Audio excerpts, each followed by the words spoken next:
ഒരിടവേളയ്ക്ക് ശേഷമാണ് KPCC രാഷ്ട്രീയകാര്യ സമിതി യോഗം ചേരുന്നത്. പാർലമെന്റ് തെരഞ്ഞെടുപ്പിന് മുന്നോടിയായി മാസങ്ങൾക്ക് മുൻപാണ് യോഗം ചേർന്നത്. പിന്നീട് 2 തവണ യോഗം നിശ്ചയിച്ചെങ്കിലും പ്രതിപക്ഷ നേതാവിന്റെയും KPCC പ്രസിഡന്റിന്റെയും സമയക്രമങ്ങൾ കാരണമുള്ള തർക്കങ്ങളെ തുടർന്ന് യോഗം മാറ്റിവെക്കുകയായിരുന്നു. രാഷ്ട്രീയകാര്യ സമിതിയുടെ പ്രധാന അജണ്ട പാർലമെന്റ് തെരഞ്ഞെടുപ്പിന് ശേഷമുള്ള രാഷ്ട്രീയ സ്ഥിതിഗതികളും ആസന്നമായ നിയമസഭാ തെരഞ്ഞെടുപ്പിൽ പാർട്ടിയെ സജ്ജമാക്കേണ്ട കാര്യങ്ങൾ ചർച്ച ചെയ്യലുമൊക്കെയാണ്. സംഘടനയ്ക്ക് ഉള്ളിലും പുറത്തും സർക്കാരിനെതിരായ രാഷ്ട്രീയ വിഷയങ്ങളിലെ നയനിലപാടുകൾ കൂടി ഇന്നത്തെ യോഗത്തിൽ ചർച്ചയാകും. തദ്ദേശ തെരഞ്ഞെടുപ്പ് വരാനിരിക്കെ സർക്കാരിനെതിരായ UDF പോരാട്ടം തുടരാനുള്ള നീക്കങ്ങളും ഉണ്ടാകും. KPCC പ്രസിഡന്റ് ഉൾപ്പെടെയുള്ളവർ പുനഃസംഘടനാ ആവശ്യം മുന്നോട്ട് വയ്ക്കുന്നുണ്ട്.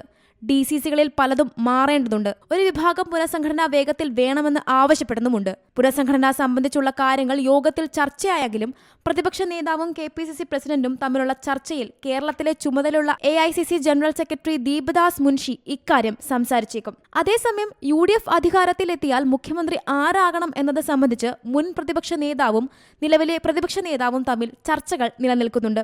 ഇത് പാർട്ടിക്കും മുന്നണിക്കും ദോഷം ചെയ്യുന്നതായി ചിലർ പറയാതെ പറയുന്നുണ്ട്. തുടർ അഭിപ്രായ പ്രകടനങ്ങളും വിമർശനങ്ങളോ ഉണ്ടായേക്കാനാണ് സാധ്യത.